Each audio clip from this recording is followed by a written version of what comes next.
estaba al este, enfrentando a los pechenecos enemigos con un ejército de 8.000 hombres. Y el tercero, Sviatopolk, que estaba cerca de Kiev, a las puertas de Kiev. Los amigos de Vladimir, que desconfiaban de las ambiciones de Rey querido Vladimir, Sviatopolk estaba ya en acción. Quiere ocupar el poder de su padre abusivamente, y al tiempo que despacha correos a Boris, al otro hijo, hermano de él, para asegurarle de sus intenciones pacíficas, mandó 4 hombres para que lo maten, de rostro imberbe todavía, pero un gran guerrero, príncipe de los pies a la cabeza, no había tenido sino que aparecer para que los terribles pechenecos se hiciesen humo en las estepas. Boris recibió la noticia de la muerte de su padre cuando volvía al frente de sus tropas de una campaña militar, y supo que su hermano, perverso Sviatopolk, intentaba atacarle, y así que su hermano les dijo que había que luchar, sí, pero por el país, no por cuestiones de hermanos. Y mi hermano dice, será para mí un segundo padre. Prefería morir antes que ocasionar a otro la muerte que podía evitar. Y así establece su campamento por la noche, oye el ruido de los caballos enemigos de su hermano perverso. Hace llamar al capellán y comienza a cantar los salmos de los maitines. Por un momento el brazo de los conjurados, que no se animaban a interrumpir el acto religioso. Cuando acabó el salterio, abrazó a sus compañeros, se acostó en su lecho de campaña y esperó a sus asesinos. Su última mirada fue a una imagen del crucifijo al que dirige esta plegaria: Señor, tú has aceptado tu pasión por nuestros pecados, concédeme aceptar hoy la mía. En cuanto a Gleb, el otro hermano, que estaba en la lejana Murom, le mandaron decir que fuera a Kiev, que su padre estaba muriendo. Y así entonces, Kiev estaba en tren de convertirse en la Constantinopla del norte, y no fue sino el comienzo de una dinastía, la de Yaroslav, que duraría nada menos que 5 siglos. Su último representante moriría en 1598 y daría a Rusia la nobleza que todavía hoy existe en Rusia. Buen número de gentilhombres rusos se glorían aún hoy de tener sangre de Vladimir en sus venas, sangre de Yaroslav en sus venas. Con respecto a la vida eclesial rusa, Yaroslav dio un gran apoyo en todos los niveles. Mandó construir la catedral de Santa Sofía, que hoy todavía está en Kiev, magnífica iglesia, muy semejante a la de Constantinopla. Hizo otras catedrales para los obispos y en diversas iglesias ucranianas. Y así salvaguardó la universalidad y particularidad de la iglesia de Kiev. Asimismo, tuvo gran influjo el gran desarrollo lo monástico.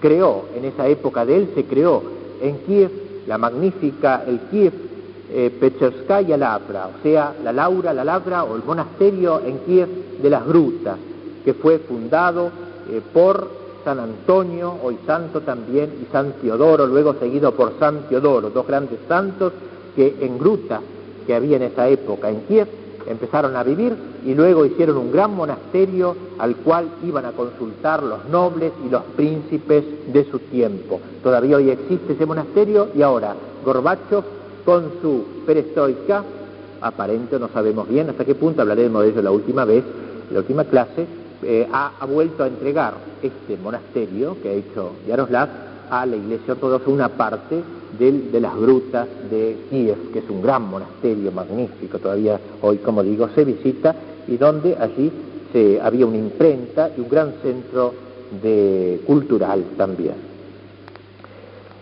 Bien, digamos, para ir terminando ya, que en la época de los sucesores de Vladimir se va evangelizando todo el resto de Rusia. No sabemos los detalles de cómo fue esta evangelización. A veces fue un poco violenta, como era un poco el estilo en aquel tiempo. Las poblaciones de capa finesa que había en el norte y en el este de Rusia no fácilmente se convertían al cristianismo y tenían piel dura, pagana, digamos así. Caso típico fue el de Nóvgorod, donde para hacer triunfar la fe nueva se debió emplear una manera un poquito fuerte. En Nóvgorod, digamos, no sucedió como en Kiev, el paganismo era fuerte y activo allí, y aquí entró en escena el tío de Vladimir, quien recibió de su sobrino el encargo de dar a conocer a los de Nóvgorod, a quienes él gobernaba, la nueva fe.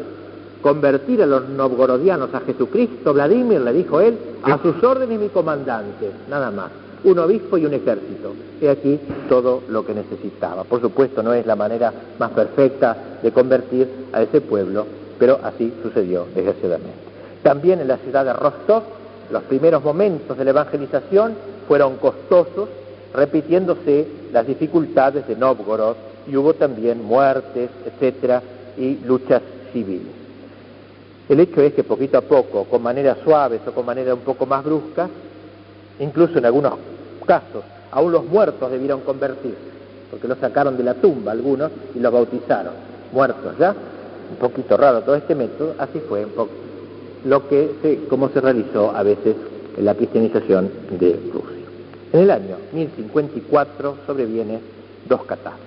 Con esto sí termino. La primera fue la muerte del gran Yaroslav, para la primera Rusia la señal de la decadencia. La segunda fue el cisma de Miguel Cerulario en Constantinopla, se separa de Roma, Bizancio. Esta desgarradura no interrumpió las relaciones de la primera Rusia con la Santa Sede. Durante muchos años todavía siguieron siguiendo teniendo relaciones muy cordiales.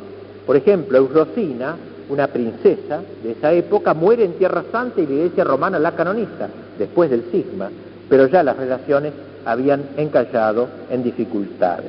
Las relaciones de la primera Rusia con la Santa Sede revelan que a partir de 1054 Rusia fue llevada al cisma de un modo pasivo por la corriente bizantina. Una espesa niebla se elevaba entre Rusia y Europa. A través de esa niebla, Europa solo percibía vagamente a los rusos. Es que Bizancio se interpuso entre el mundo ruso y la Iglesia católica. Uno cree dirigirse a los rusos y son los bizantinos los que responden. Ocurre por último que los mogoles han invadido también y los tártaros. Todo es ruina, todo es duelo. Como bien dice el padre Pierlin, en el primer volumen de su obra magistral, Rusia y la Santa Sede, se buscaría en vano una fecha precisa o un hecho ostentoso que pudiese ser señalado como punto de partida de la separación entre Rusia y el centro de unión.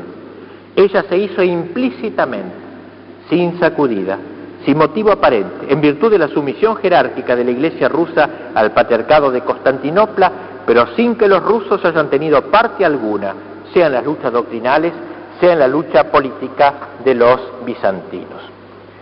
Bien, termino pues este primer día de conferencia aludiendo a este documento del Papa Juan Pablo II, que justamente con motivo del milenio acaba de sacar, dos documentos sacó. Uno, una carta apostólica que se llama Euntes in Mundum, al mundo, y otra que se llama Magnum Baptismi Donum, a los católicos ucranios particularmente.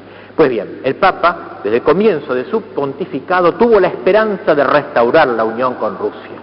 Dice el Papa en el año 1980, ¿no quiere quizá Cristo que este Papa eslavo justamente ahora manifieste la unidad espiritual de la Europa cristiana? Es preciso que sea recordada la cristianización de los eslavos. Conviene recordar también el bautismo de la rusa en Kiev en 988. Esto lo dijo en 1979. Y en esta última carta, Euntes in Mundum, celebrando el milenio, en la perspectiva de la unidad en la variedad, el Papa analiza el bautismo de Vladimir y hace un llamado a la recomposición de la plena unidad como fue en la época de Vladimir, una sola iglesia, y habla de la nostalgia de esta unidad, y habla de la fuente de comunión con esta iglesia, y de ahí saca motivos de auspicio y de esperanza, dice, un incentivo para la acción pastoral del pasado hacia el futuro. Y en esa misma carta escribe hacia el final que es la Virgen Santísima, tan amada por los rusos, la Virgen de Vladimir, que famosa Virgen, digamos que del siglo XI, que viene de Bizancio y es venerada en el pueblo fundado por el rey Vladimir, que se llama Vladimir. Escribe estas palabras el Papa: el Verbo encarnado que la Virgen engendró permanece en todo tiempo en su corazón, como lo muestra el espléndido icono Sameñe que muestra la Virgen orante en cuyo corazón está pintado el Verbo de Dios. Se refiere al Papa a un icono, una imagen donde está la Virgen y en su corazón el Verbo divino. Siempre los rusos pintan a la Virgen con Cristo en su seno. Pues bien, sigue el Papa: la oración de María alcanza de manera peculiar el poder de Dios. Ella es ayuda y fuerza superior para la salvación de los cristianos. ¿Por qué pues todos al mismo tiempo no la miramos como a nuestra Madre común, la cual ora por la unidad de la familia de Dios, guiando la larga fila de los testigos de la fe en el único Señor, Hijo de Dios, concebido del Espíritu Santo en su seno virginal. Pidamos pues hoy por la intercesión de San Vladimir, que veneran tanto la Iglesia rusa como la Iglesia católica, el San Vladimir, lo llamemos así, como un santo, un gran santo fundador de una nación cristiana. Pidamos la intercesión de San Vladimir para que un día, ojalá pronto, y atraídos por esta terrible persecución comunista de la que hablaremos luego y que mancomuna a los católicos perseguidos y a los ortodoxos perseguidos, que podamos encontrar otra vez, volver a las fuentes, a esta unión primigenia que ha gestado a esta gran nación rusa.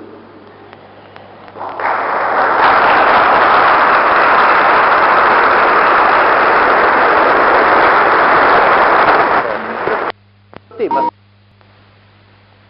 Благослови, Владыко,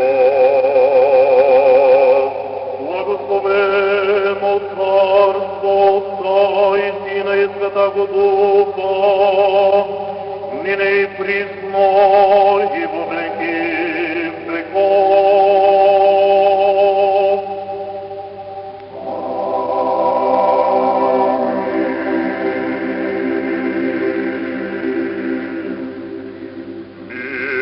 Господу помолимся.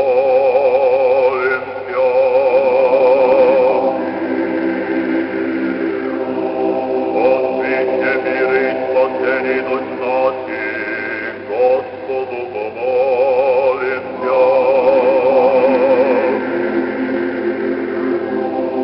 Обилие всего мира, благословяний святых Божьих церквей, соединений всех, Господу помолимся.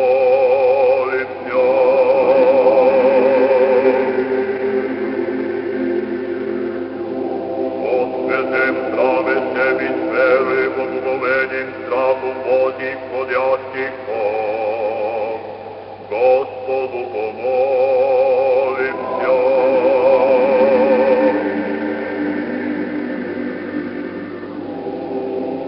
Святейшем Патриарсе, Волгорском, честном пресвитерстве во Христе дьяконстве, о всем Христе и люде, Господу помолимся.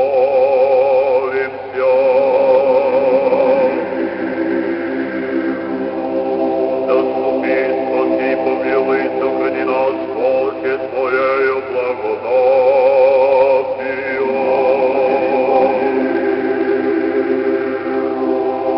Пресвятую, пречистую, преблагословенную, славную Владычицу нашу, Богородицу и Преснодеву Марию, со всеми святыми помянувши сами семей друг друга, и весь живот наш Христу Богу предадим.